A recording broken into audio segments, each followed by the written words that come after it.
Bismillahirrahmanirrahim. Assalamualaikum warahmatullahi wabarakatuh. Perkenalkan, saya Muhammad Fauzi Kamal Maulana Mansur dari program studi Perbankan Syariah. Nah, pada kesempatan kali ini saya akan menjelaskan materi studi kelayakan bisnis. Nah, kita mulai pada materi pertama, yaitu aspek pasar.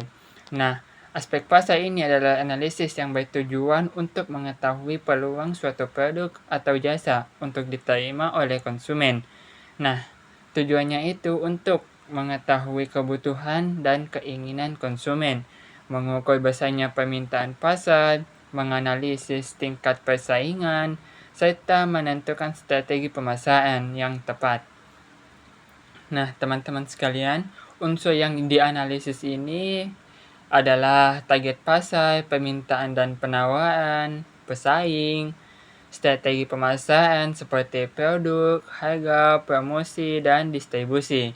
Nah, kemudian dapat disimpulkan bahwasanya semakin besar peluang pasar dan semakin tepat strategi pemasaran, maka semakin layak suatu usaha dapat dijalankan.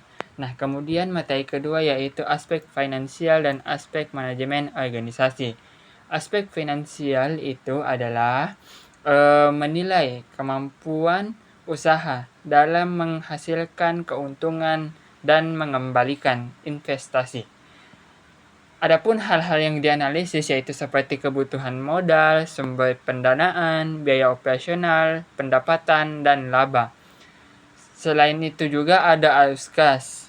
Dan juga tujuannya itu untuk mengetahui apakah usaha memberikan keuntungan dan layak secara finansial. Kemudian ada aspek manajemen organisasi.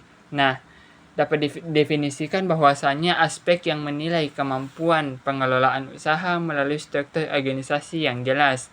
Unsur penting di dalamnya itu seperti struktur organisasi, pembagian tupoksi dan tanggung jawab, sistem pengawasan, kompetensi sumber daya manusia, dan lain sebagainya. Jadi dapat disimpulkan bahwasanya usaha yang memiliki keuangan sehat dan manajemen yang baik akan lebih mudah berkembang dan bertahan.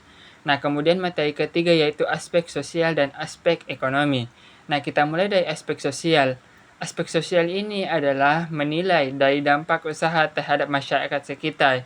Manfaat sosialnya itu seperti membuka lapangan kerja, meningkatkan kesejahteraan masyarakat, kemudian mendorong perkembangan wilayah, dan juga lain sebagainya. Kemudian kita masuk aspek ekonomi, yaitu menilai kontribusi usaha terhadap perekonomian.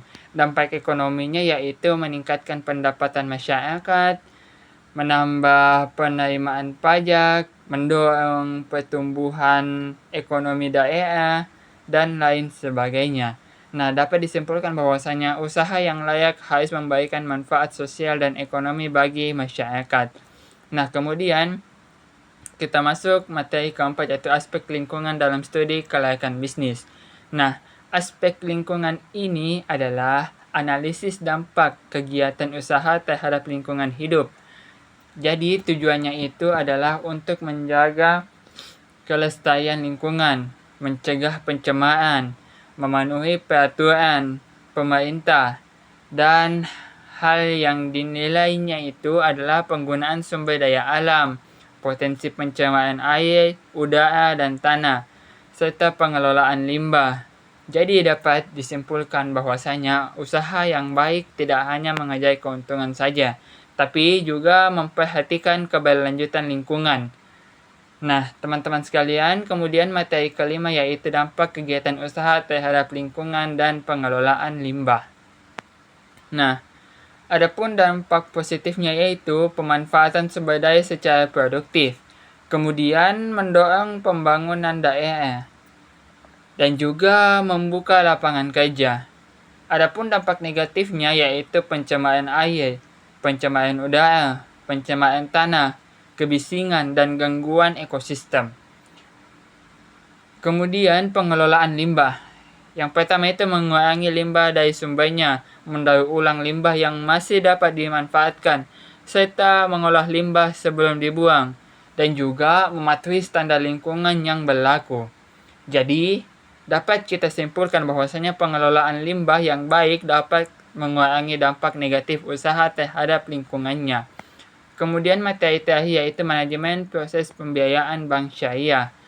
Nah, di sini dapat kita definisikan bahwasanya pembiayaan syariah adalah penyediaan dana berdasarkan prinsip syariah Islam tanpa riba. Adapun tahapan proses pembiayaannya yaitu yang pertama pengajuan. Permohonan nasabah mengajukan pembiayaan dan melengkapi dokumen yang dibutuhkan. Kemudian yang kedua itu menganalisis kelayakannya. Bank ini menilai kemampuan usaha dan kemampuan pembayaran nasabah. Kemudian yang ketiga itu ada namanya persetujuan pembiayaan. Jika memenuhi syarat, bank pasti akan memberikan persetujuan. Kemudian yang keempat melakukan yang namanya akad syariah.